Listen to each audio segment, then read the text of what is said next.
micrófono, creo que me escuchan todos, ¿verdad? Como creo que vamos a instalar una tradición para hablar de violencias, nosotros, ustedes saben, desde la Asociación Ragone, es uno de los temas que más nos ha preocupado, porque venimos de resolver situaciones de violencia, entonces siempre que podemos buscarle todas las aristas, hasta las más difíciles, para hablar de estos temas, estamos predispuestos, y en esta oportunidad nos hemos juntado con H, con Patricia Caliba y con los compañeros que vamos conociendo a poco también de ese medio, con el disertante doctor Barraza hace también un par de años que hemos tomado contacto. Perdón, Javier, digo, me equivoco porque Luis, el hermano de Javier, ha sido compañero mío en la facultad hace muchísimos años y bueno, por eso, doctor. Yo solamente darles la bienvenida, decirles que para la Asociación Ragone es una personalidad muy querida, que nosotros podemos colaborar para hacer esto y difundir la problemática de la violencia institucional. La verdad que le ponemos todo lo que haya que ponerle, porque violencia institucional es todo y es nada a veces. Creo que todos estamos atravesados por esa violencia y que no podemos identificarla. Esto es lo que a nosotros más nos preocupa, cuando no se puede identificar, es como una gotita que cae y nos va lastimando. Miles de aristas, bueno, el doctor nos puede enseñar más, pero de la asociación, de la experiencia de trabajo que nosotros hacemos, un trabajo territorial en los barrios, en la lucha por el acceso a la justicia, y con lo que hacemos en función de develar la discriminación, esta conceptualización de la violencia institucional, del móvil, con el doctor cómo llamarlo, si está bueno, no está bueno, y por qué. La verdad que es la punta del iceberg para empezar a develar un montón de situaciones que nos paralizan. Nos paralizan como víctimas, pero también a los técnicos que trabajan con estas conceptualizaciones les cuesta muchísimo probarlo, ¿no? Entonces, bueno, de todo, por eso nosotros estamos acá desde la asociación. Yo le doy la palabra a Patricia. El tema del que yo les voy a hablar es lo que usualmente se conoce como móvil, ¿sí? Algunos le dicen móvil, se explica así.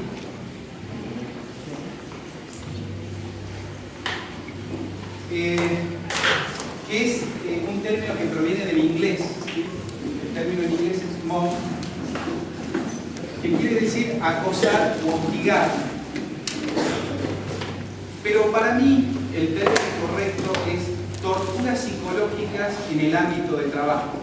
Ahora vamos a ver por qué. Pero como señaló Fernando Pequeño, de esto no se habla. Y se trata de una violencia sigilosa, secreta y no hablada. Esta es la particularidad. La violencia es consustancial al ser humano, pero hemos llegado a un grado tan sofisticado de violencia que a veces esa violencia no se percibe, como es el caso del móvil o de esa tortura psicológica. Entonces vamos a hablar del móvil, cuáles son los conceptos que se han elaborado, qué no es móvil y qué podríamos hacer ante estas situaciones de violencia que impactan en el ser humano al punto tal que algunas personas murieron. Yo tengo un compañero de trabajo que murió por un jefe acosador, ¿sí? Se llamaba Gustavo González Cardona. Él murió y antes de morir él me manifestó que se estaba muriendo por su jefe acosador, ¿sí? Por eso en Alemania, un autor muy importante que ha desarrollado este tema, que se escribe así, en realidad es un autor alemán, pero que se radicó en Suecia. Fue el primero que aborda, en términos psicológicos, esta problemática, Heinz Lehmann.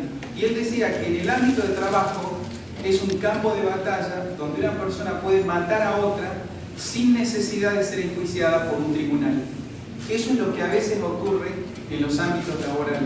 Una persona acosadora puede matar a otra, puede enfermar a la otra con un cáncer y finalmente esa persona puede morir. A mí me gusta más una frase muy antigua que decía así, dice, la flecha disparada por el arquero puede o no matar a una persona, pero las estratagemas urdidas por el hombre pueden matar incluso al bebé en el vientre de su madre. Y estamos en presencia de una violencia basada en la argucia, en el engaño, en la intriga, en el chisme, en la delación, ¿sí? En algo sigiloso, secreto y no hablado. Eso es lo que me parece importante señalar en este punto. Bueno, veamos entonces qué significa móvil, y hay otros conceptos que a veces se confunden, ¿sí? ¿Podemos borrar esto? Bueno, no importa. Bueno, gracias. En primer lugar, el móvil, como yo les decía, es acosar o hostigar. Por ahora, retengamos ese concepto. Lo segundo que hay que hacer es diferenciarlo de otros conceptos que a veces se cree que son móviles. Hay otro concepto que es el bullying. El bullying en realidad es una violencia física, a diferencia de la violencia del móvil, que es psíquica y es una violencia verbal o una violencia sigilosa y secreta. La diferencia con el bullying es que se da en los ámbitos escolares y generalmente surge, yo siempre me acuerdo que en mi colegio siempre había uno al que uno lo molestaba, le pegaba. Bueno, eso que nosotros no conocíamos en la década del 70 cuando yo iba al colegio primario, era eso, bueno, es bullying. Es muy importante el tema del bullying porque esos chicos que son violentos después van a sofisticar esos medios de violencia cuando se incorporen en la vida laboral. Pero de todos modos, bullying no es lo mismo que móvil. Bullying es violencia física en los ámbitos escolares. El otro término, que tampoco hay que confundirlo, es el burnout o el síndrome de agotamiento mental. Hay actividades que requieren una atención psíquica muy importante y las personas se agotan. Por ejemplo, el trabajo de guardia cárcel es una actividad de mucha atención, en contacto con personas con necesidades especiales, y bueno, la persona que despliegue esa actividad necesariamente en algún momento debe tener un régimen especial para poder llevar adelante su vida. Lo que se llama burnout o el síndrome, lo que nosotros diríamos en el lenguaje doméstico, el síndrome del quemado, del que está quemado. Hay actividades, por ejemplo, en el ámbito de la ciudad de Buenos Aires, de agente de bolsa. La persona que trabaja en operaciones bursátiles sufre también del agotamiento. El croupier en un casino, como tiene que hacer operaciones mentales, según el convenio colectivo de trabajo, puede durar hasta 45 minutos, más tiempo le genera un agotamiento mental. Entonces puede ocurrir que una persona se enferme, tenga agotamiento, algún estrés postraumático, pero no es consecuencia de la violencia, sino de la naturaleza de la actividad. Entonces tampoco confundir con eso. El otro es el harassment, que es en realidad la molestia que una persona le genera a otra. Puede ser una persona, a veces uno dice, uy, yo tengo un jefe que es muy bueno, pero es muy molesto. O sea, llega y empieza a pedir cosas buenas. No estamos en presencia de un acosador. Estamos en presencia de una persona molesta, ¿sí? Y después tenemos otro fenómeno también que es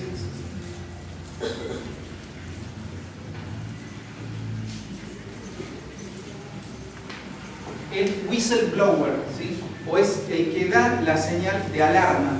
Whistleblower, ¿sí? El whistleblower, en inglés, es a veces hay juegos, sobre todo en los países sajones, que hay que cumplir con alguna consigna. El que no cumple con esa consigna, entonces hay uno que da la señal de alarma que no está jugando conforme a las reglas del juego. Entonces, en los ámbitos laborales, nosotros podríamos llamar a esto, en una traducción muy doméstica, el buchón o el botón. El que da la señal de alarma de que alguien distinto ha ingresado a ese campo, ¿sí? Por ejemplo, uno de los testimonios que yo he recogido. Llega una persona y viene el whistleblower y dice, ¿viste cómo vino la nueva vestida? ¿Sí? O ¿viste el nuevo? Ya llegó y pidió que se reforme el horario. ¿Quién cree que es? ¿Sí? Pero en ese caso, esa persona que da esa señal de alarma no es un acosador, ¿sí? Sino que simplemente está dando una señal de alarma, pero a veces como se confunde, el acosado dice que él fue el primero que me acosó, porque dijo tal cosa, dijo tal otra. En realidad es una persona que dentro de esa organización da una señal de alarma de un juego que nosotros estamos jugando. Bueno, entonces, mobbing, en primer lugar, podríamos definirlo como acoso, como hostigamiento, pero no es ni bullying, ni burnout, ni harassment, ni whistleblower, ¿sí? Eso como primera aproximación. Bueno. Lo otro que a mí me gustaría señalar es que vivimos una época de un alto nivel de hipocresía. Antes de empezar esta charla, hablando con uno de los organizadores, hablamos del tema de los derechos humanos. Se habla mucho de los derechos humanos, pero con el discurso, pero en los hechos, las personas viven una guerra sigilosa en los ámbitos de trabajo. Y en los ámbitos de trabajo se violentan sistemáticamente los derechos humanos. En nuestro país hubo casos de supermercados que a las cajeras les daban pañales para que no tomaran el tiempo necesario para ir al baño a hacer sus necesidades vitales. Hubo un supermercado que hizo esto y se publicó en los medios masivos de comunicación. En el año 2009, los trabajadores de France Telecom, 25 trabajadores se suicidaron por un ámbito de trabajo de una fuerte presión y de hostigamiento. ¿Sí?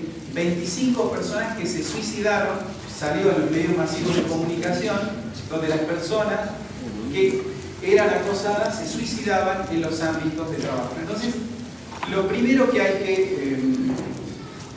que percibir de esto es que vivimos un alto nivel de violencia.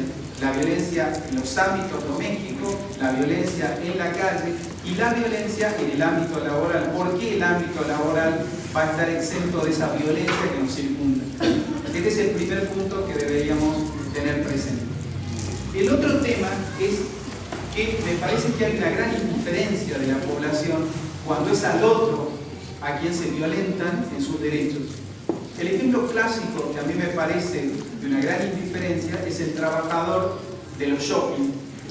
Todos los fines de semana, todos vamos a tomar un té, a pasear con nuestra familia y vemos a personas que trabajan sin descanso. Yo he tomado un testimonio de una trabajadora de TUT, una marca de zapatillas para chicos, que ella trabajaba, no existía para ella el sábado y el domingo. Y ella tenía un día de descanso cuando el jefe se le ocurría que debía hacer su descanso. ¿Y cómo era el sistema? El día martes, el jefe a las 9 de la noche la llamaba y le decía tomate el día siguiente. Y el día jueves volvía a su lugar de trabajo. Obviamente no duró mucho en su trabajo, estuvo 3 años y finalmente se fue de ese lugar. Este testimonio muestra la indiferencia con la que nosotros nos manejamos. O sea, vamos, festejamos, pero vemos a personas que en realidad no son trabajadores, son esclavos modernos. ¿Sí? Como decía Voltaire, la esclavitud no se abolió, se sustituyó por 8 horas. ¿Sí? Entonces, acá hay una gran indiferencia. Si es el otro el que tiene violencia, bueno, por algo será, él, bueno, que se maneje, bueno, José es muy conflictivo. Tenemos una serie de inconvenientes en cuanto a poder detectar la violencia. Entonces, este es un punto que me parece importante. Lo otro que yo les voy a señalar son algunos datos para que ustedes vean cómo se confunde. Yo llevo adelante tareas de investigación en el Instituto Ambrosio Gioca de la Universidad de Buenos Aires. Yo tengo un equipo de investigación y entre 2003 y 2013 hicimos un relevamiento sobre 104.187 agentes de la Administración Pública Nacional. Como yo me dedico al derecho administrativo, me interesaba medir en términos cuantitativos esa problemática en el ámbito de la administración pública. ¿Sí? Porque el desarrollo del mobbing ha sido en el derecho laboral. Yo no soy laboralista, sino que me dedico al derecho administrativo. Pero en el ámbito del derecho administrativo hay mucha violencia laboral. Bueno, de esos 104.187 agentes, el 98% admitía haber sido víctima de mobbing, ¿sí? De acosar o hostigar. Pero esas personas, cuando nosotros les preguntábamos si ellos consideraban que habían sido víctimas de torturas psicológicas, no lo admitían. ¿Cuántos creen ustedes que de esos entrevistados admitían haber sido torturados? Menos del 3%. Y fíjense ustedes, la Convención Internacional de Lucha contra la Tortura define la tortura cuando se propicia a otro un daño físico, psíquico o una mera aflicción. O sea, si yo vengo y a la señora le digo, si vos seguís molestando, yo te voy a hacer echar del trabajo y vas a ver a dónde te mando. ¿Sí? ¿Eso es tortura o es acoso? Según la Convención de Lucha contra la Tortura, si yo le genero una aflicción a la señora, ya la estoy torturando. Pero la gente no lo admite. Es altamente probable que si yo les hago la encuesta, muy pocos van a admitir haber sido torturados. No obstante que hay un documento que lo dice. Un experimento que nosotros hicimos fue que después de explicarle el alcance del concepto, tampoco lo admitían. ¿Sí? Porque es muy difícil admitir, yo he sido un torturado. ¿Sí? Por esa razón yo soy resentido en los círculos académicos, porque yo entiendo que esto no debería denominarse mobbing, sino torturas psicológicas en el ámbito de trabajo. Esa es la primera objeción que se me ha hecho en los círculos académicos. De todos modos, bueno, publiqué mi libro, y es más, cuando yo lo publico mi libro, el editor me pidió que no le pusiera tortura psicológica. Me dice, ¿sabes por qué? Porque no lo vamos a vender. Porque la gente busca mobbing. Si hace un Google, va a buscar mobbing, no va a poner tortura psicológica. Entonces, bueno, yo le propuse, le dije, bueno, pongamos mobbing o tortura psicológica con signo de pregunta. Fíjense, hasta los ámbitos comerciales incluso limitan la posibilidad de hablar de esto. ¿Sí? Fíjense lo paradójico del caso. Bueno, este es un primer punto que deberíamos tener presente. Una situación que negamos, somos indiferentes y negamos hasta siquiera el término. ¿Sí? Bueno, ¿cómo empezó esto del mobbing? El mobbing empieza, en realidad, en otro ámbito que no es el derecho. Empieza con un señor que se llamaba Konrad Lorenz.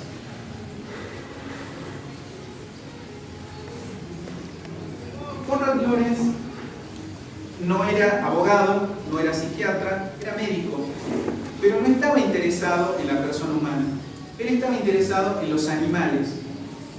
Él no le interesaba para nada el ser humano. Él decía que el ser humano era lo peor de lo peor. Tiene algunos libros hablando de esto. Él decía que el ser humano era agresivo. Y él, como no le gustaba el contacto con el ser humano, él se dedica al estudio de los animales, del comportamiento de los animales. Lo que se llama la etología. Es el padre de la etología. Y él en 1966, en 1950, después se publica el libro, él publica una investigación que hace acerca del comportamiento de los animales. Y él dice que los seres humanos reproducimos conductas animales. En definitiva, somos animales, pero con una particularidad. Por medio de la cultura hemos podido cambiar y hacer más llevadera esta sociedad. Pero Lorenz decía, en realidad el ser humano tiene una delicada capa de cultura que hace que no nos matemos unos a otros. Pero en el fondo somos animales y reproducimos conductas animales. Y él presenta en la comunidad científica un experimento acerca de algo concreto. Él estudiaba el comportamiento de las ratas. Y él, ustedes saben que las ratas se manejan por clanes. Las ratas se manejan por clanes y se reconocen como miembros del clan por el olor. ¿Qué hizo Lorenz? Tomó un clan, separó a una y la aisló a esa rata. La tuvo un tiempo, la bañó a la rata y la rata aislada perdió el olor. Y después de un tiempo la reincorporó en su clan original. La rata que había estado aislada reconoció como familiar el olor y no hizo nada. Y las que estaban en el clan, como no le sintieron el olor del clan y no la reconocieron como miembro del clan, ¿qué hicieron? La mataron. ¿Y qué dice Lorenz? Los seres humanos hacemos lo mismo. Cuando vemos a alguien diferente, lo matamos por medios, en este caso, medios verbales, el chiste, la delación, el engaño. Esto lo dice Lorenz en un libro sobre la agresión que fue publicado en 1966. ¿Sí? Bueno, Lorenz se muere y en 1969 otro autor escandinavo, Heinemann, publica en una revista en Estocolmo, en una revista Debatt, publica un artículo acerca de la agresión en los ámbitos escolares. Y él dice, si seguimos propiciando en los ámbitos escolares violencia, esos chicos que se manejan con violencia van a incorporarse a los ámbitos laborales y van a generar nuevos ámbitos de violencia. ¿Qué nos hace pensar que un chico pelea en la primaria, en la secundaria, y después se incorpora y después en el ámbito laboral se civilizó, ya hace otra cosa?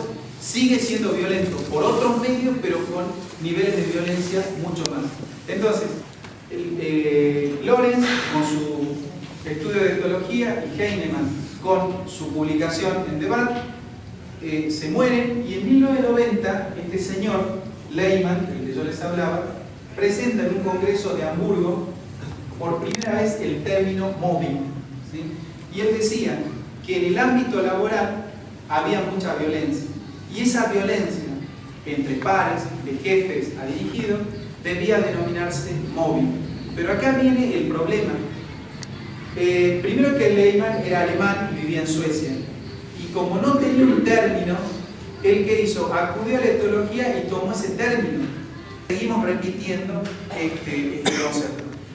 Les cuento simplemente una anécdota para que ustedes vean cómo el uso de un idioma domina el mundo. Fíjense ustedes las zapatillas, las clásicas Nike, ¿sí? Bueno, no es Nike, el término es Nike, que es un dios griego al lado de la victoria, pero todo el mundo tiene que decir Nike, o mejor Nike, porque queda mejor, ¿sí? O por ejemplo, Brooklyn, ¿sí? No es Brooklyn, porque la palabra es de Holanda, es del idioma neerlandés, es Brooklyn. Pero bueno, como los ingleses y los americanos pronuncian Brooklyn, entonces es Brooklyn, en realidad sería Brooklyn. O otra palabra, New Orleans, ¿sí? Que todo es New Orleans porque queda más bien. En realidad es Nueva Orleans porque es una palabra francesa, ¿sí? Simplemente lo que les quiero mostrar acá es cómo tomamos un término que en realidad no describe nuestra problemática. A mi juicio, la problemática es la tortura psicológica que sufren miles de trabajadores en sus ámbitos laborales, ¿sí? Esta es una posición minoritaria. La mayoría de los autores que han abordado el tema prefieren el término mobbing o en algunos casos psicoterror, pero nadie admite, salvo mi caso, que estamos en presencia de tortura psicológica, ¿sí? Bueno, entonces Lehmann utiliza en 1990 el término mobbing y se expandió por el mundo a partir de ese momento, ¿sí? Bueno, les cuento algo más de Lorenz porque me pareció interesante la vida de este señor. Él, no obstante que se dedicó al estudio del comportamiento de animales, en 1973 ganó el Premio Nobel de Medicina. Y cuando se le otorgan el premio, la comunidad científica criticó eso, porque dicen, ¿cómo le vamos a dar el Premio Nobel de Medicina a una persona que se dedicó al estudio de animales? Démosle en otra cosa, en química, pero no en medicina. Bueno, finalmente con el tiempo se demostró que esos estudios sirvieron de base para esta problemática del ser humano. Paradójicamente, él no estaba interesado, pero sirve ahora para esta problemática. Bueno, ¿qué es el mobbing? Concretamente, les doy mi definición, una de las tantas que se pueden elaborar. El mobbing es, o tortura psicológica, un acoso sistemático y prolongado de una persona o de un grupo de personas hacia otra, de manera tal de destruir las redes de comunicación, obstaculizar su trabajo y lograr la huida del ámbito laboral. Ahora explicamos esto. En primer lugar, el mobbing o la tortura psicológica tiene un objetivo concreto: destruir las redes de comunicación de una persona. Cuando el jefe le dice, yo soy el jefe, y a ella no la quiero, y le digo entonces al señor Fernando Pequeño, no hables con la señora. Eso es un signo indicativo de tortura psicológica en el ámbito laboral, porque la característica esencial de la tortura es el destruir las redes de comunicación. Cuando esa persona no se la saluda, no se le habla, no se entera de lo que pasa en la oficina, no se entera de las actividades, no se le niegan permisos, se hace referencia a su orientación sexual, lo cual es gravísimo. Para mí, que se haga referencia a la orientación sexual de una persona es mucho más que tortura psicológica, es un delito, ¿sí? Estamos en presencia del delito de discriminación, es mucho más todavía. Entonces, a veces mediante una broma se hace referencia a algo cuando en realidad se quiere descalificar a esa persona. Por eso debemos ser muy cautos en esto. Lo primero de la tortura psicológica o del mal denominado mobbing es la destrucción de las redes de comunicación. Cuando la persona no se la atiende, pide hablar con alguien y no se la atiende, o la persona es atendida y no se le da una respuesta. Yo la atendí a Pepito, lo atendí, vino, me habló, me dijo esto, y yo ¿qué quiere que haga? ¿Qué quiero que haga? Que formule la denuncia.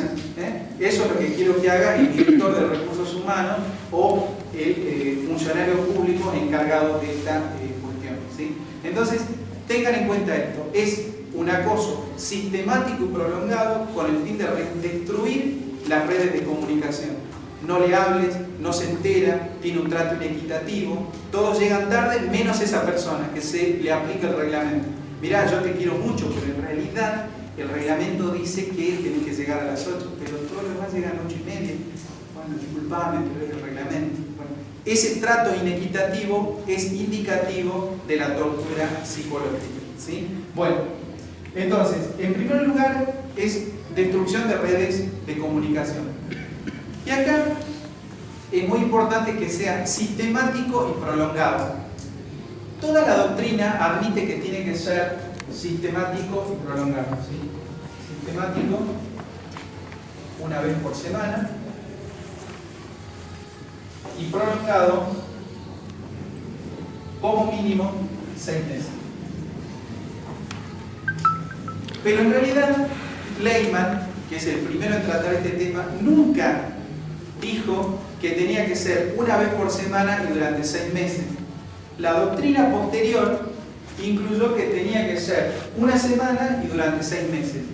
Pero imagínense, si a mí yo tengo una determinada preferencia sexual y me peleo todos los días con mi mujer y llevo una vida desordenada, y una persona da publicidad de eso, ¿qué es necesario que durante 6 meses sufra eso para que me considere torturado psicológicamente? Con tan solo una vez que me lo hagan, ya han producido en mi espíritu un gran problema, ¿sí?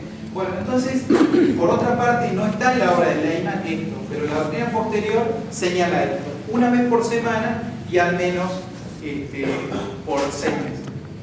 Y reitero, se debe intentar destruir las redes de comunicación y tiene como objeto obstaculizar el cumplimiento de las tareas. El ejemplo clásico de la obstaculización del ámbito de tareas es que no le provean el material. Le pido a la señora, hágame esto, y no tiene computadora, ¿sí? O me viene a pedir vacaciones, como me comentó una amiga mía, me dice, mira, me piden que me quede durante la feria judicial, pero no tengo computadora, y me dicen que hay mucho trabajo. Pedí que me arregle la computadora y me dicen que no hay presupuesto, ¿sí? Bueno, este es un caso concreto de obstaculizar las redes de comunicación. No hay material. Obstaculizar las redes de comunicación también puede ser la asignación de lugares en donde las condiciones dignas y equitativas de labor no son viables. Lugares sin ventilación, sin aireación correspondiente, el hacinamiento, ¿sí? Bueno, entonces, sistemático y prolongado con el objeto de destruir redes de comunicación y obstaculizar el cumplimiento de las tareas, con un objetivo central: lograr la huida del ámbito de trabajo. Acá también hay que hacer una diferencia, porque no es lo mismo el ámbito privado que el ámbito público. En el ámbito público, en el orden federal, creo que en Salta también, existe la estabilidad del empleo público. A nivel federal, la ley 25.164, que es la ley marco de empleo público, ampara al trabajador estatal con la estabilidad. ¿Qué pasa cuando esa persona percibe que está siendo acosada? Se prepara para resistir. En cambio, en el ámbito privado, la persona cuando siente que es acosada, directamente se considera despedida, la indemnizan y se va a su casa. Es una situación rápida, violenta, pero en definitiva, diría hasta un poco más sana que la otra. En el ámbito público, la persona por todos los medios intenta conservar su trabajo. Y acá viene otro dato estadístico. De las 104.187 personas entrevistadas, una de las preguntas que le formulamos fue: ¿cuánto tiempo puede durar usted sin trabajar? El 85% admite que si deja de percibir el sueldo, tan solo puede vivir sin sobresaltos durante 20 días. El 85%. ¿Sí? O sea que el sueldo es vital. Entonces, esta es la situación que debemos tener presente. ¿Por qué la gente resiste en un lugar? Porque es el medio para vivir, no hay otro modo para vivir, ¿sí? Entonces, es muy poco el tiempo que una persona puede estar sin trabajar. Y esta también es una de las razones por la que la gente se aferra a su puesto de trabajo, a resistir cualquier tipo de humillación con tal de conservar ese puesto de trabajo y llevar dignamente comida a la casa, ¿sí? Bueno, entonces tenemos un concepto de tortura. Y lo otro que convendría hacer en esa fase de apertura es la presentación de una nota. Una nota en términos amigables, aunque cualquier nota altera el equilibrio de cualquier relación, donde se pida el cese de esa conducta ilegítima, arbitraria y gravemente lesiva de los derechos individuales, y haciendo referencia, según mi posición, a la Convención Internacional de Lucha contra la Tortura. O sea, que se cese en esas torturas psicológicas. Es una carta muy fuerte, por supuesto, pero es un antecedente importante, ¿sí? Porque a partir de ese momento vamos a ver si el jefe sigue siendo tan valiente, ¿sí? O también las personas que en ese trato horizontal llevan adelante el móvil, vamos a ver también si siguen con esta temática, ¿sí? Entonces, lo primero que hay que tener en cuenta es esto, la fase de apertura. La persona empieza sistemáticamente a hablar de esto, ¿sí? La segunda fase es la fase de la resistencia. La persona se da cuenta que el jefe no la quiere, que la está torturando psicológicamente y se prepara para resistir. Llega más temprano a su puesto de trabajo, cumple estrictamente el horario, ¿sí? Si las otras personas no lo hacen, ella para cumplir cumple con todas estas actividades y se prepara para resistir. En esta etapa lo que ocurre también es el desfasaje físico de la persona. De los entrevistados, de estos 104.187 agentes, el 90% ha sufrido depresión, diarreas, cefaleas, úlceras, ¿sí? Algunos, bueno, no podemos probar que esta actividad por parte del jefe le genere cáncer, pero como yo les decía, mi amigo Gustavo González Cardona ha sido producto de esto. Lo que sí, también de esos 104.000 agentes, muchos en esa etapa de resistencia han tenido ideaciones de suicidio. Para decirlo en otros términos, han intentado en algún momento quitarse la vida. El porcentaje fue el 50% de esos 104.187 agentes. En algún momento, no es que compraron un arma, sino que tuvieron en algún momento la idea de quitarse la vida, ¿sí? En algún momento producto de esta situación. El 50%, ¿sí? Es mucho. Por eso yo también es muy importante para quienes van a abordar este tema que hagan un relevamiento con datos cuantitativos. Es un flagelo del siglo XXI, ¿sí?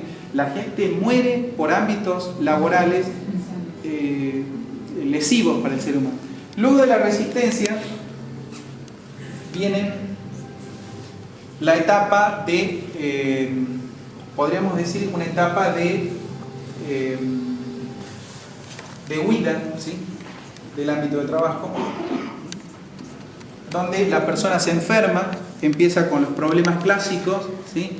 Deja de ir, depresión. En el ámbito docente de la provincia de Buenos Aires, un dato que me han pasado a mí, el 60% de los docentes de la provincia de Buenos Aires en alguna etapa de la vida laboral ha tenido un estrés consecuencia de las presiones en el ámbito laboral.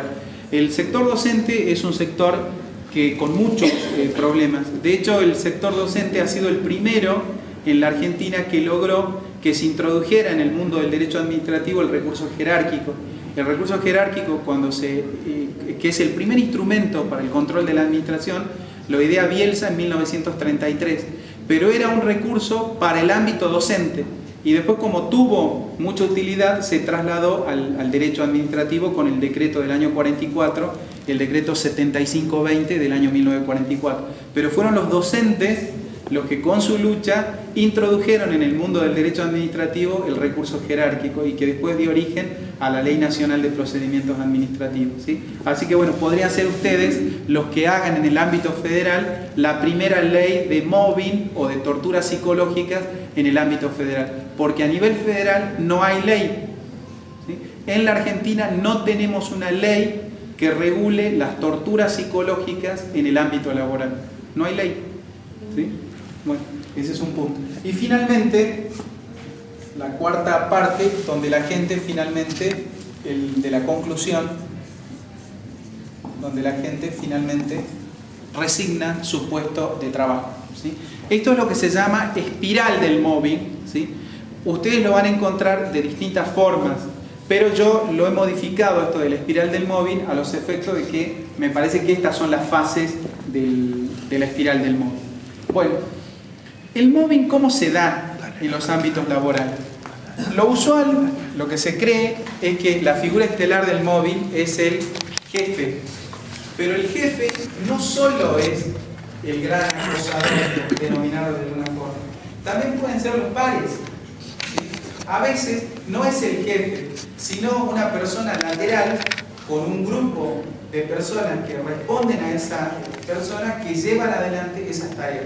Pero el mobbing puede ser vertical y ese mobbing puede ser descendente o puede ser ascendente. El mobbing descendente es el clásico, el jefe para con un dirigido. Descendente porque va desde el superior hacia el inferior. Y el mobbing ascendente es de los dirigidos hacia el jefe. También hay mobbing. En el ámbito de la administración pública no, pero esto se ha dado mucho en los equipos deportivos, ¿sí? ¿Vieron cuando dicen, a nosotros que nos gusta tanto el fútbol, ¿sí? Cuando dicen, no, al técnico lo echaron los jugadores, no lo echa el presidente, lo echaron los jugadores y el equipo fue para atrás, ¿sí? Ese es un ejemplo clásico del mobbing ascendente, de los dirigidos hacia el jefe, ¿sí? En el ámbito de la administración pública, el único caso que yo conozco que tuvo un impacto mediático muy importante fue en el año 2003, cuando uno de los miembros del directorio, el PAMI, del Instituto Nacional de Servicios Sociales para Jubilados y Pensionados, fue cercado por un grupo de personas del PAMI a Juan González Gaviola y le pidieron que emitiera un acto con ciertas características. Y se pudo ver en los medios masivos de comunicación cómo ese grupo, que era dirigido de Juan González Gaviola, provocaron, en ese caso concreto, según mi interpretación, un mobbing ascendente, ¿sí? No solo es un mobbing descendente, sino también ascendente. Y el mobbing también puede ser horizontal.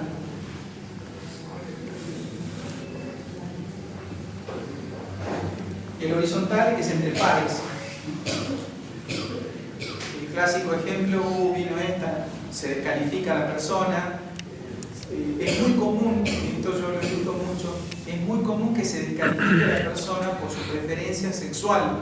Y esto es muy grave porque es un delito, ¿sí? Tenemos una ley que prohíbe cuestionar la preferencia sexual de una persona. Esta ley, además, por otra parte, impide a la persona declarar su preferencia sexual. Eso es un criterio medieval, ¿sí? Bueno, por eso hay que ser muy cuidadoso con esto, ¿sí? Yo a veces veo personas que directamente dicen no, porque este es tal cosa, este es tal otro, sale con este, sale. Es muy grave porque es una afectación al derecho a la intimidad y es un delito, ¿sí? Ya no estamos en presencia de mobbing. Esto, ténganlo presente, es muy grave hacer referencia a la preferencia sexual de otra persona. Y ni qué decir cuando se lo descalifica por su nacionalidad, por su color de piel, eso es muy grave porque eso está dentro de la ley antidiscriminación, ¿sí? Así que ya estamos en presencia de un delito tipificado. Bueno, además del mobbing horizontal, la doctrina italiana habla del doppio mobbing.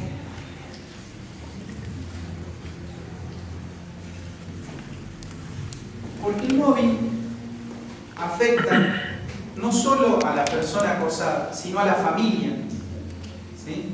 Esto es muy grave también porque no solo la persona acosada, una vez que sale del trabajo, se olvida de las cosas del trabajo.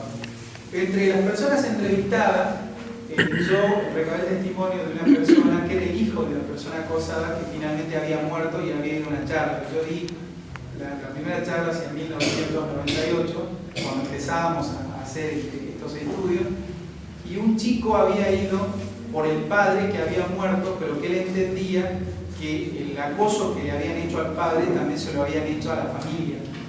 Él me contó una anécdota que a mí me pareció devastadora para la integridad familiar, que es uno de los derechos humanos de los que no se habla. Me contaba él que el padre siempre llegaba irritable de su trabajo, siempre llegaba molesto. Ellos se reunían en una mesa y miraban televisión.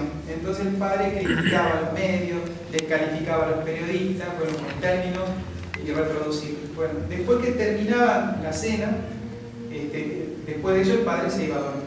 Entonces la madre ideó un sistema por medio del cual, para calmarlo al padre, le preparaban una medida de whisky. Entonces cuando llegaba el papá, como llegaba cansado, entonces prepará, le decía a los hijos, el whisky para tu papá que ya está llegando. Entonces llegaba y ya lo esperaban para que el padre se tomara una medida doble de whisky y ya con eso se calmara. Bueno, obviamente el señor murió alcohólico, todos los días se tomaba, murió alcohólico, pero un día me cuenta la anécdota de este señor que después de hacer su tradicional insulto a los medios masivos de comunicación, a los políticos y demás, termina la cena y el padre, antes de dormir, le pregunta al hijo, ¿cómo anda tu novia Leticia? Por dar un nombre. No, papá, yo con Leticia me peleé hace 6 meses. Estaba totalmente desconectado de la vida familiar, ¿sí? Bueno, este es uno de los tantos ejemplos para que ustedes vean lo que la doctrina italiana está abordando, que el mobbing afecta a la persona, pero también afecta a la familia, ¿sí? Este es un punto también fundamental. En esto, quienes intenten defender a una persona, tengan en cuenta esto. También se afecta uno de los derechos fundamentales, que es la integridad y unidad familiar. En otros casos las personas se separaron, hay personas que se volvieron irritables, se aislaron, producto de un jefe acosador o de un sistema siniestro, ¿sí? Entonces el mobbing puede ser vertical, horizontal y también está el doppio mobbing. ¿Qué pasa con la figura estelar del mobbing? El jefe. Ese es el mover o el acosador. Pero también están los side movers.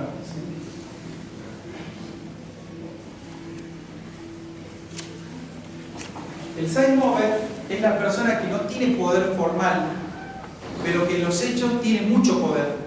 O sea, el clásico ejemplo, la secretaria del ministro. La secretaria del ministro tiene más poder que un director de un área, por supuesto que lo tiene, ¿sí? Nosotros hemos trabajado, yo trabajé 20 años en la administración pública nacional, sabemos que con quien no hay que pelearse es con la secretaria del ministro, porque si no, se le cerraron las puertas, ¿sí? Bueno, y esa persona a veces ejerce un poder de hecho, ¿sí? Y el acosador dice, no, mirá, yo no tengo nada que ver con esto, pero ¿cómo es que obra la secretaria? Obra en virtud de una orden tácita o expresa, porque si no, no lo harían, ¿sí? Esto es una realidad, nadie es inocente en esto. Entonces, la doctrina entiende que está el mover, pero también está el side mover o el mobbing oblicuo de una persona que sin poder formal ejerce ese acoso, ¿sí? Bueno, después tenemos la figura del acosado. ¿Qué pasa con el jefe? ¿Cuál es la característica de esta persona? Lo usual de se está estudiando el tema, no sabemos bien cuáles son las causas que disparan a una persona para que acose a otra. Algunos hablan de los celos, de la envidia,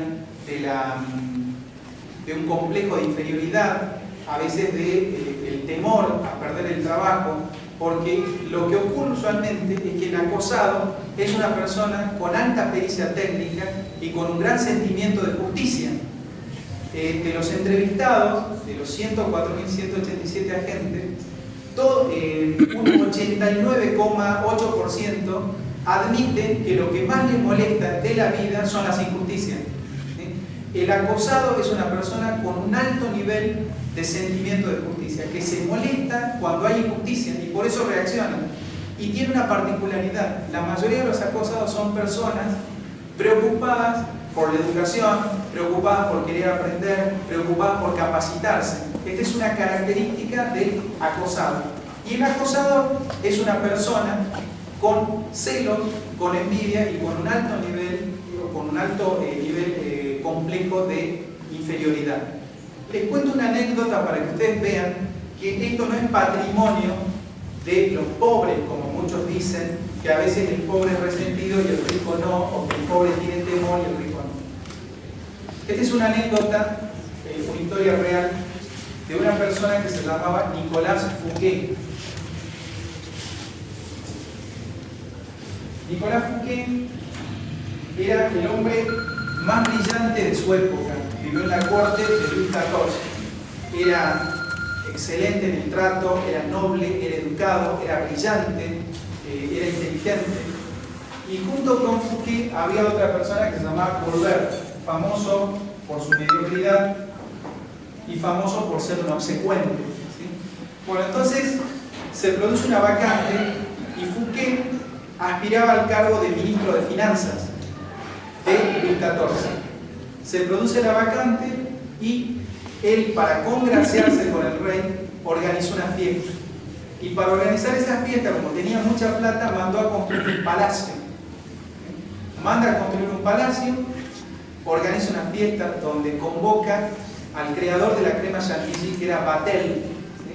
La crema chantilly era creada por Vatel, que fue también el creador del sistema de recepción moderno. ¿Vieron ese sistema donde nosotros estamos parados y pasan los mozos con la bandeja y hay islas donde uno levanta la comida? Bueno, eso lo inventó Vatel.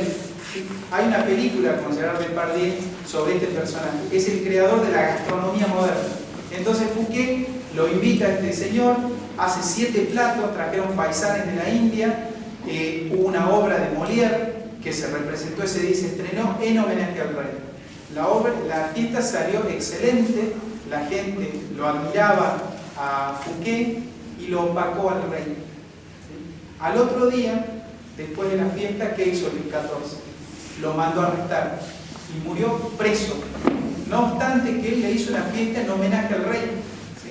Entonces, con este concepto, algunos politólogos dicen que esta es la primera regla para el poder: no opacar a tu jefe.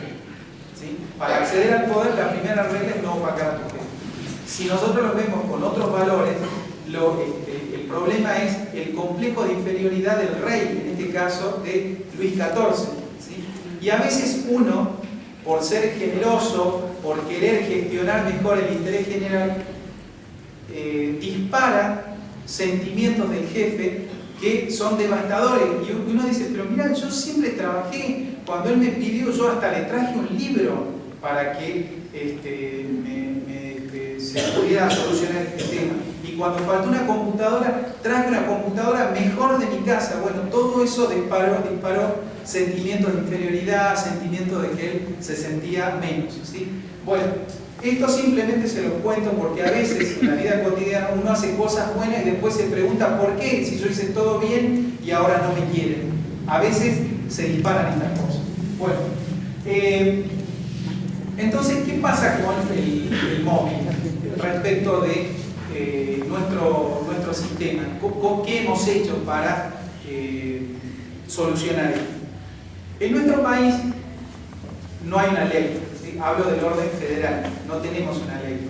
En el ámbito de la Ciudad de Buenos Aires sí hay una ley, que es la 1225, que regula lo relativo al acoso moral en el ámbito de trabajo.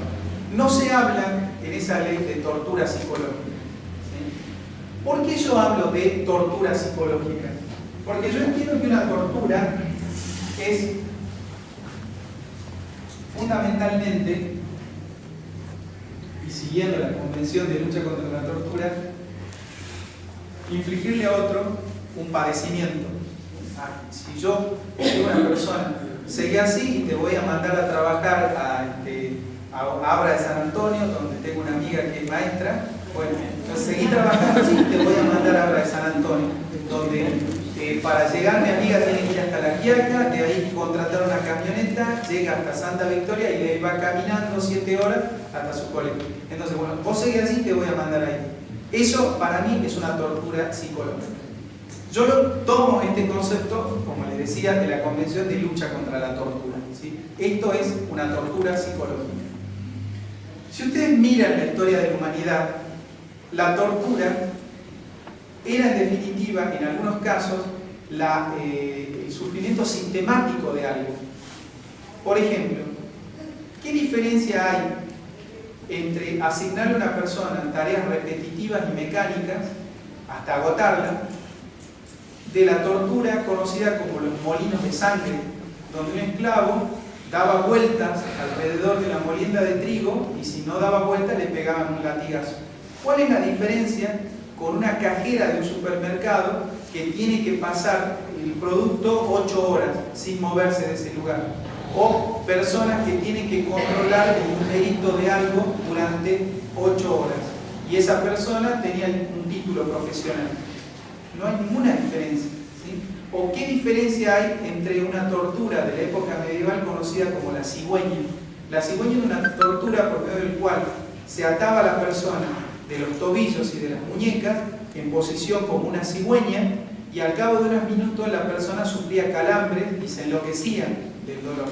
¿Qué diferencia hay con esa tortura denominada la cigüeña con una persona que tiene que estar inmovilizada 8 horas con mecanismos tecnológicos que se la controlan y que tiene que pedir autorización para ir a un lugar del baño? O como en algunos lugares yo he visto, pasan una tarjeta para ir al baño y se controla el horario del baño, ¿sí?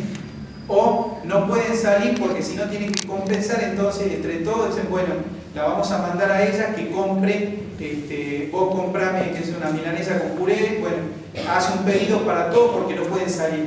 ¿Qué diferencia hay? Es un trato torturante, lesivo de la dignidad humana. Los medios tecnológicos lo que hicieron fue sofisticar los mecanismos de tortura, ¿sí?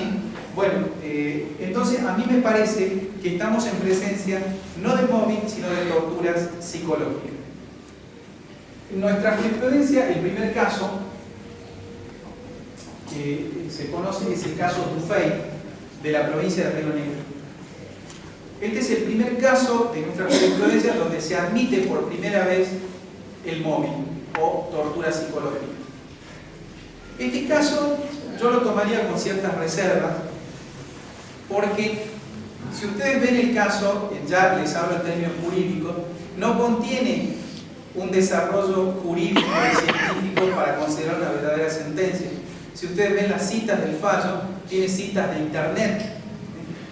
Yo no con esto estoy negando internet, pero hay páginas, por ejemplo la página de la Universidad de Princeton, la página de la Universidad de Columbia, de la Universidad de Harvard, tienen un control adecuado y están indexadas esas páginas, tienen un valor científico para la comunidad científica internacional. Pero si yo me meto en la página bardelitos.com, ¿sí?, donde se publica, de hecho la página es una página de una organización no gubernamental donde publicaba o daba publicidad a ciertas cuestiones a manera de difusión, pero no a manera científica, ¿sí? Por ejemplo, este fallo, si bien puede ser importante como el primer antecedente, contiene 6 citas de lugares que no son lugares con un reconocimiento científico adecuado. Pero bueno, ese es el primer caso del mobbing. ¿Cómo se ha desarrollado el tema del mobbing? El mobbing se justifica, según la jurisprudencia, en el artículo 14. Como no tenemos ley, la jurisprudencia dice que el fundamento para que exista mobbing es el artículo 14. El artículo 14 obliga a que toda persona que trabaje despliegue su actividad en condiciones dignas y equitativas de labor. Si a mí mi jefe me descalifica, entonces se está violentando el artículo 14. Si mi jefe me descalifica por mi preferencia sexual, hay una tortura psicológica. La jurisprudencia en nuestro país entonces se basa en el artículo 14. Como no hay ley en el orden nacional, entonces el fundamento es el artículo 14. Y también los tratados internacionales de derechos humanos, en particular la Convención Americana de Derechos Humanos, donde la Convención reconoce también condiciones dignas y equitativas de labor. Entonces, con el artículo 14 y con la Convención Americana de Derechos Humanos ya tenemos el fundamento normativo. ¿Qué ha pasado con las personas que sufren de mobbing, pero que no es consecuencia del jefe, sino es consecuencia de los pares? El caso donde se resolvió esto es el caso Beira. Mónica Beira, era una periodista y era acosada por sus colegas. Los colegas eran Marcela Tarrío y Eduardo Piro, ¿sí? Dos periodistas. Nosotros intentamos hablar con estos periodistas y, como yo les decía, es una violencia sigilosa y secreta. Nos comunicamos para hacerles una entrevista, un trabajo de campo, y se negaron a hablar, ¿sí? De hecho, yo me comuniqué, primero se comunicó mi equipo de investigación, después yo la llamé a Tarrío y le dije que mi interés era meramente académico y no quiso hablar. Me dijo, no me interesa hablar de esa persona. Bueno, entonces vamos a citar lo que dice el fallo, nada más. Mónica Beira era acosada por Editorial Perfil y ella hacía notas deportivas acerca de fútbol, hablaba de fútbol, ¿sí? Entonces se la descalificaba porque decía que las mujeres no entienden de fútbol, y cada vez que sacaba una nota sobre algo, tanto Eduardo Piro como Marcela Tarrío descalificaban el trabajo, ¿sí? De hecho van a encontrar ahí cómo se la descalificaba. Entonces ella, ante esa situación, se considera despedida y le inicia una demanda a Editorial Perfil y a Marcela Tarrío y Eduardo Piro por solidaridad, porque la jurisprudencia entiende, y acá tenganlo presente, no es barato y no es económico acosar, porque responde el jefe y también los pares, ¿sí? Los pares que ayudan a ese jefe a desplegar esa actividad, ¿sí? O sea, cuando el colaborador directo del jefe sepa que hay una responsabilidad solidaria, vamos a ver si el jefe o esos acosadores se pliegan tan masivamente, ¿sí? Porque en este caso Beira, la Cámara Nacional del Trabajo, condenó al pago de una indemnización a Editorial Perfil y a Eduardo Piro y Marcela Tarrío solidariamente, ¿sí? Porque Editorial Perfil, cuando se presenta, dijo, no, en realidad eran ellos, no era yo, nosotros no le dijimos nada. Bueno, no, el jefe tiene una responsabilidad en esto, ¿sí? Bueno, hay otros casos también, hay más o menos 50 fallos en el ámbito de la justicia del trabajo, y hay un único caso en el ámbito del contencioso administrativo federal de la administración pública, que es el caso Defensoría del Pueblo. No conocemos el nombre del acosado, es del año 2014. No conocemos el nombre del acosado porque por cuestiones de intimidad y de resguardo de su identidad no se conoce. Pero fíjense ustedes, el defensor del pueblo, que defiende los intereses del pueblo, acosaba a uno de sus dirigidos. Miren la paradoja de la institución, ¿sí? Le vamos a poner un 0 al defensor del pueblo porque defiende los derechos humanos. Si ustedes ven el artículo 86 de la Constitución Nacional, el defensor del pueblo defiende los derechos humanos y en este caso lesionaba. Bueno, la jurisprudencia entonces se basa en estos tres pilares. Existe mobbing, hay que probar el mobbing, por supuesto, y en el caso de las personas que coadyuvan con alguien a acosar, hay una responsabilidad solidaria, con lo cual esto es muy peligroso. Y por otra parte, en el ámbito del contencioso administrativo, en el ámbito de la administración, ya dimos el primer caso con el caso Defensoría del Pueblo, ¿sí? ¿Qué se puede hacer en ámbitos donde la gente sufre móvil, donde la gente día a día se enferma, donde la gente tiene un ámbito que no es virtuoso? Yo conozco personas que antes de ir a trabajar ya se sienten mal, ¿sí? Porque lo sienten como un castigo. Algunos sufren como sensaciones de vómito, otros les duele la cabeza, tienen que tomarse una pastilla para poder ingresar en ese ámbito poco virtuoso. Únicamente sobre el tema, a denunciarla directamente. Sí, lo dejamos pendiente por un momento, ahora llegamos con eso, Bien. con lo que usted podría hacer, ¿sí? Bien. ¿Cómo es su nombre? Rosario. Rosario. Bueno, le pido que me recuerdes esto, ahora llegamos a su pregunta, ¿sí? Simplemente les digo algunas pautas para lograr un cambio en la administración, porque la violencia en realidad responde a un sistema donde todos contra todos vivimos una guerra sigilosa, no con armas de fuego, pero con mecanismos tan devastadores como son la delación, el chisme, el engaño. Yo, esta mañana me hicieron un reportaje en una radio, FM Aries, y yo conté una anécdota que yo viví, porque fíjense, eso que uno lo vive como chiste, en el fondo es un modo de descalificar y de destruir al otro. Les reitero la anécdota. Yo trabajaba en el año 1992 en la Administración General de Ingresos Públicos de la Ciudad de Buenos Aires. Una persona la engañaba, un señor era engañado por la mujer le era infiel. Como todo el mundo hablaba del tema y él era el único que no estaba enterado. Esa persona un día sufre un accidente muy grave y pierde un ojo. Después de estar enfermo mucho tiempo, vuelve a su lugar de tarea y se puso un ojo de vidrio para poder más o menos darle cierta estética porque era cuerdo. Llega con el ojo de vidrio y yo no tomé en ese momento el recaudo de medir, pero creo que a los 10 minutos ya tenía un apodo. El apodo era ciervo embalsamado, porque el ojo es de vidrio pero los cuernos de verdad. ¿Sí? Bueno, en ese momento yo, como todos los demás, como no conocía esta problemática, obviamente nos reímos, qué sé yo, qué divertidos que son, qué ingeniosos que somos, ¿entendés? Y bueno, ciervo embalsamado, jajaja, todo el mundo se reía. Pero fíjense ustedes en el fondo, qué devastadores que somos con los apodos, porque en definitiva no es un apodo, es el modo de destruir al otro, ¿sí? Cuando se hacen referencia a la preferencia sexual, yo he escuchado miles y miles de chistes sobre la preferencia sexual de una persona. Y después dicen, no, en realidad era un chiste. No, no es un chiste. Es un modo de minar la integridad física y psíquica de una persona, ¿sí? Bueno, entonces, ¿qué podemos hacer en esos ámbitos donde vivimos una guerra silenciosa, una guerra secreta y no hablada, ¿sí? A mí me parece que acá hay un problema, y el problema es el concepto de jerarquía. El concepto de jerarquía, que está bien, es ordenar, por supuesto, nadie va a negar eso, es controlar y aplicar una sanción.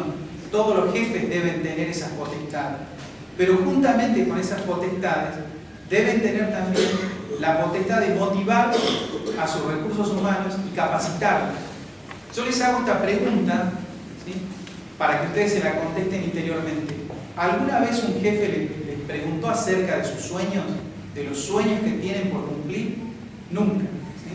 Bueno, y en realidad un sueño es por lo que nosotros vivimos, ¿sí? Nosotros tenemos el sueño de formar una familia, de ver crecer a nuestros hijos.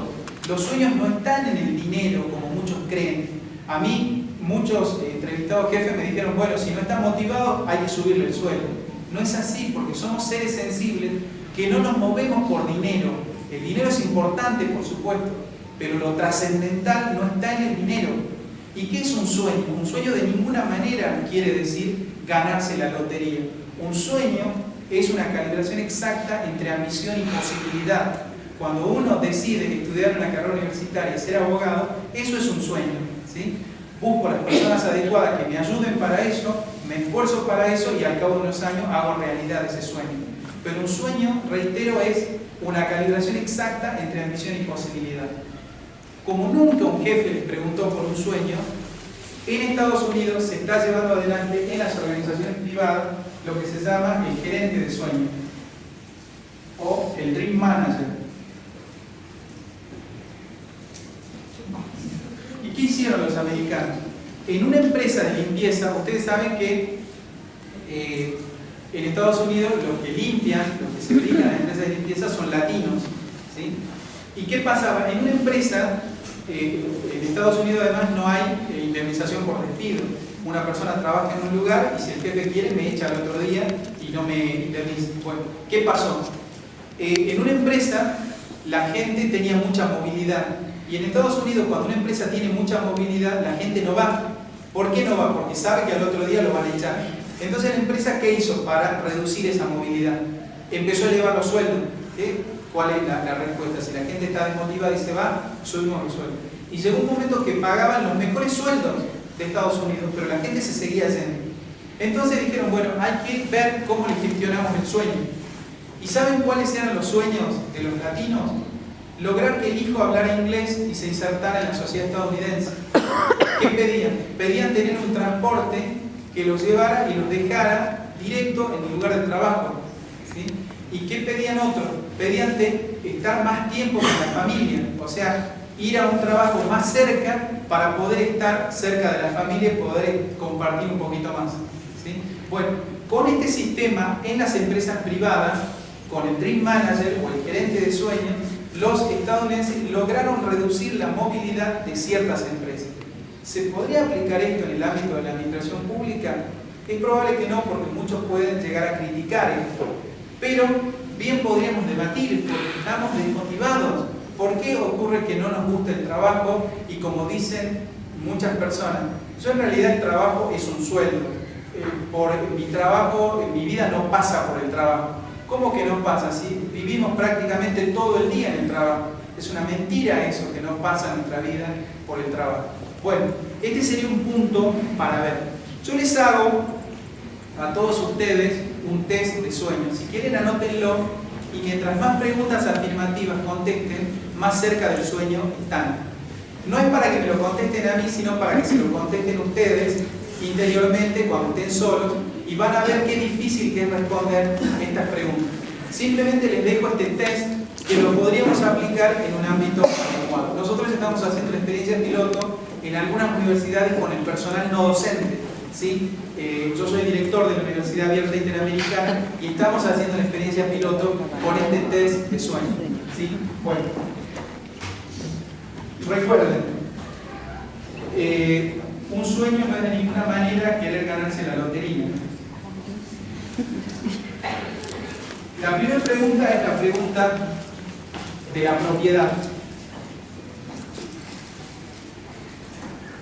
¿Sí? Mientras más preguntas afirmativas se contesten ustedes en su casa, más cerca de lo que están. Y la pregunta es este verdaderamente mi sueño? ¿Sí? Porque yo puedo tener el sueño de ser militar, ¿sí? Porque en realidad, ¿y por qué querés ser militar? No, porque mi mamá quería que yo fuera militar, entonces yo le prometí a mi mamá antes de morir que iba a ser militar, como me comentó un amigo, ¿sí? Que hizo eso. Fue capitán de fragata de la Armada Argentina y un día se dio cuenta que su verdadera vocación era ser abogado. Pero antes de morir su mamá, él fue con el uniforme para que su mamá estuviera orgullosa de él. Pero ese no era su sueño, era el sueño de la mamá, ¿sí? A veces uno vive sueños vicarios, los sueños de otro. Entonces la primera pregunta es este verdaderamente mi sueño? La pregunta de la propiedad. La segunda pregunta es la pregunta de la claridad. ¿Puedo ver claramente mi sueño? Porque a veces yo sé que quiero triunfar en un ámbito específico, pero no sé concretamente en dónde. Hay gente que le gusta el derecho, pero uno tiene que orientarse por una rama específica porque si no, no puede aprender todo. Y les cuento una anécdota de la pregunta de la claridad. Había un señor que quería triunfar en los deportes, pero era malísimo en los deportes. Pero probó en bar, en fútbol, en básquet, varios deportes y no triunfaba. Entonces un entrenador le dijo, ¿sabe lo que pasa? Usted tiene que fortalecer sus músculos. Si fortalece sus músculos, entonces va a ser exitoso en los deportes. Entonces fue al gimnasio y cuando llega al gimnasio ve al campeón de físico-culturismo. Entonces se dio cuenta que ese era su deporte y que en eso iba a triunfar. Ese señor ganó 7 veces el premio Mr. Olympia, fue gobernador de California, fue un gran actor. Ese señor se llamaba Arnold Schwarzenegger, ¿sí? Bueno, a veces uno tiene un sueño en algo, pero no lo puede ver claramente. Entonces la pregunta es, ¿puedo ver claramente mi sueño? ¿Sí? La pregunta de la claridad. La tercera pregunta es la pregunta del costo. ¿Qué precio estoy dispuesto a pagar por mi sueño? ¿Sí? ¿Qué precio estoy dispuesto a pagar por mi sueño?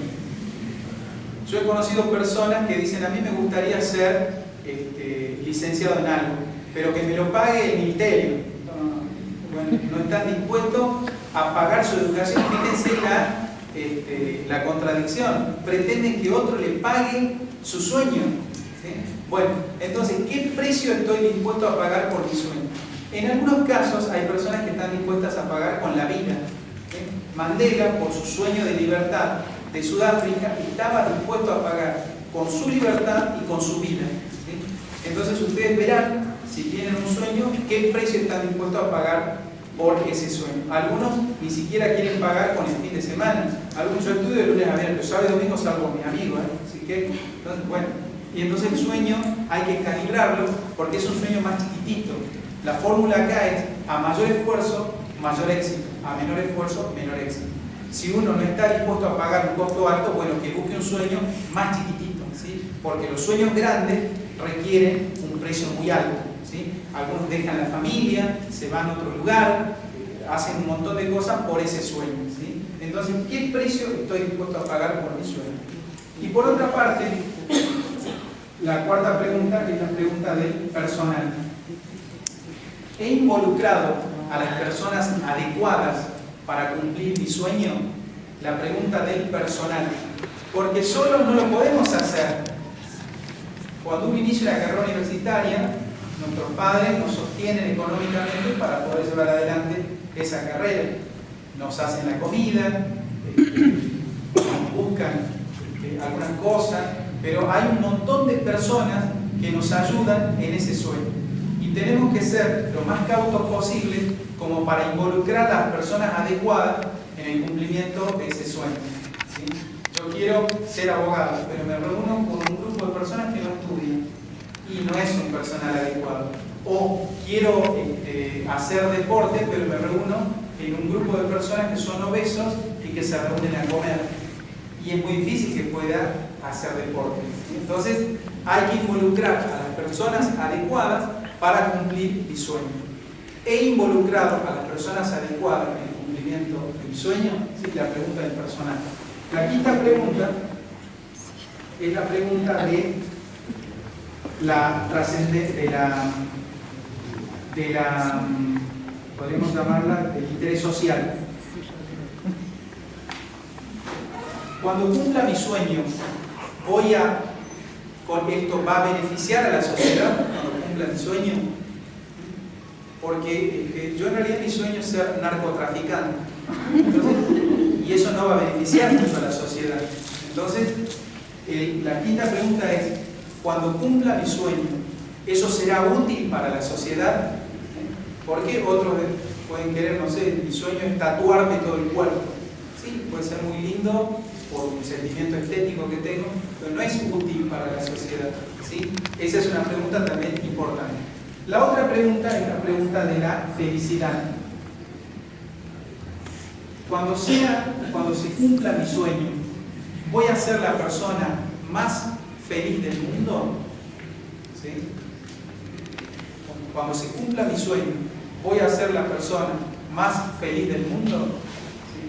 Bueno, hagan este test en su casa, ¿sí? Y cuanto más respuestas afirmativas tengan, más posibilidades están de acercarse al sueño. ¿Qué pasa con nuestro líder de la organización? Este es otro problema que tenemos y que después genera móvil y que deberíamos repensar el liderazgo. Liderazgo de ninguna manera es ocupar una posición. En realidad la persona que ocupa una posición puede ser un jefe, pero no es líder. Liderazgo es capacidad de tener seguidores.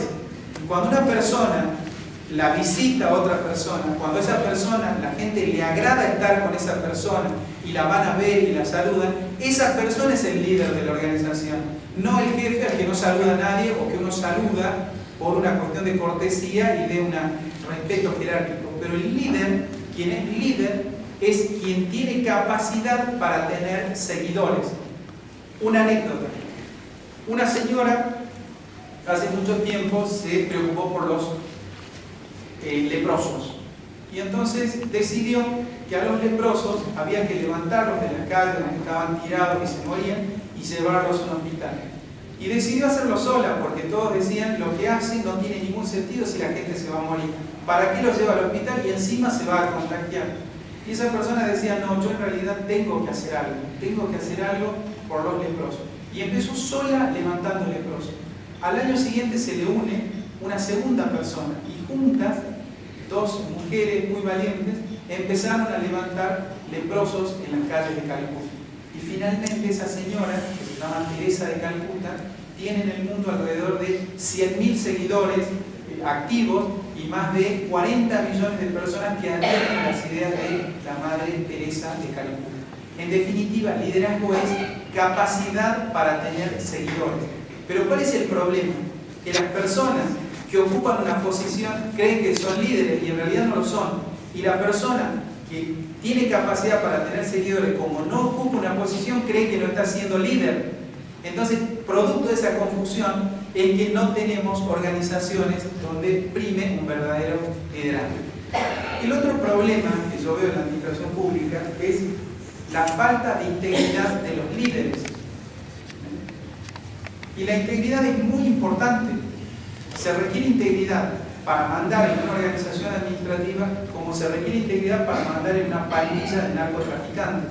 Esto no lo digo yo, sino que lo dice uno de los grandes líderes de la historia de la humanidad, que fue Dwight Eisenhower, el comandante de las fuerzas aliadas, que el día del 6 de junio de 1944 movilizó más de 1 millón de personas. Miren si no tenía liderazgo. Bueno, esa persona decía que para el liderazgo lo que se requiere es integridad. Y eso es aplicable a un ejército como una pandilla de narcotraficantes, ¿sí? Y lo que pasa en las organizaciones es que los líderes no tienen integridad. ¿Cuántas personas hemos encontrado que están dispuestas a traicionar al amigo por un mísero sueldo de 200 pesos adicionales? ¿Sí? O simplemente por amor al arte de delatar a su amigo. ¿Sí? Eso obviamente impacta en la posibilidad de dirigir. ¿Cómo me va a dirigir una persona que no tiene integridad? Le voy a hacer caso, por supuesto, pero no, en el fondo yo no le creo. ¿Sí? Acá viene otra anécdota del mundo.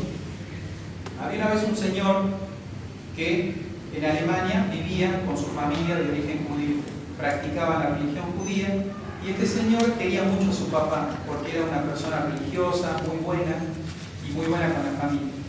Un día se trasladan de Alemania a otro pueblo donde no se practicaba la religión judía, se practicaba la religión protestante. Entonces llegan a ese lugar y el padre les dice: nos vamos a transformar en protestantes, vamos a dejar de ser judíos. Este joven le pregunta: ¿pero por qué, papá, si nosotros somos judíos? ¿Y por qué vamos a cambiar? Porque eso es bueno para los negocios y vamos a ganar mucha plata. Este joven se desilusionó y abandonó la familia. Se fue a vivir a Inglaterra.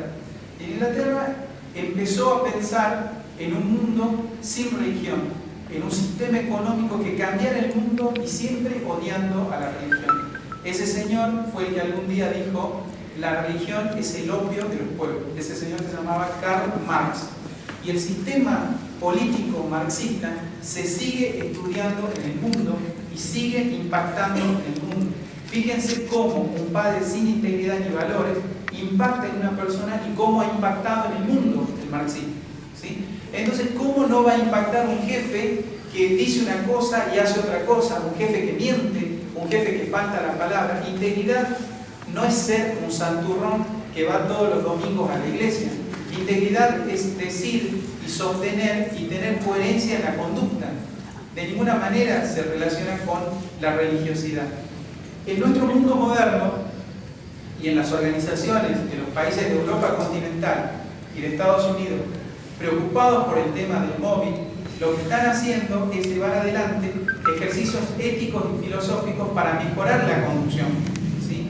Les doy un ejemplo para que ustedes vean cómo la filosofía es necesaria. ¿Alguna vez alguien propuso filosofía en el ámbito de la administración pública? Lo usual es que se crea que la filosofía es pérdida de tiempo, ¿sí? Bueno, acá tenemos uno, ¿ya? Es el 0,01%, ¿sí? Ahora le vamos a preguntar. Fíjense ustedes que en Europa y en Estados Unidos se están organizando ejercicios filosóficos para los directivos. Se entiende que los directivos necesitan de una filosofía adecuada para poder mandar. En Estados Unidos, como se vende todo, han organizado paquetes de viaje que son Sol, Mar y Sócrates. De esa forma mandan a los directivos a una playa del Caribe, llevan adelante ejercicios filosóficos y después vuelven con otra idea.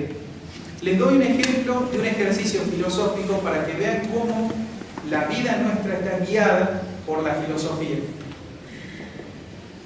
Este es un ejercicio, cada uno después lo va a resolver como uno crea, pero fíjense cómo la filosofía es crucial para nuestra vida. Este es un ejercicio que algunos se lo atribuyen a Bertrand Russell y otros a Groucho Marx. No interesa porque es simplemente un ejercicio filosófico. Un señor de 80 años le propone a una chica de 20 tener relaciones sexuales. Y le dice, ¿usted podría tener conmigo relaciones sexuales por $1 millón? Entonces la chica piensa medio minuto y le dice, sí, puedo. Usted no es desagradable y en un día me quedo con $1 millón. Así que acepto. Entonces él dice, en realidad le mentí. En realidad tengo 100 pesos argentinos. ¿Usted acepta? No, ¿cómo voy a aceptar? ¿Usted quién cree que soy? ¿Por quién me está tomando? Y entonces el Señor le respondió, esas preguntas ya están respondidas. Lo único que tenemos que fijar es el precio. Y cuando el dinero prevalece por sobre los valores, hemos dejado de tener valores. Eso es lo que está pasando en el ámbito de la administración pública nacional. Tenemos personal, tanto agentes de la administración como directivos, sin una filosofía adecuada y sin valor. Si podemos repensar un sistema, una agenda donde podamos debatir este flagelo que es la tortura psicológica en el ámbito del trabajo y guiado por la filosofía, que es el saber de los saberes, y por la lógica jurídica, que no es difícil de entender, creo que vamos a poder hacer una administración más virtuosa. Muchas gracias.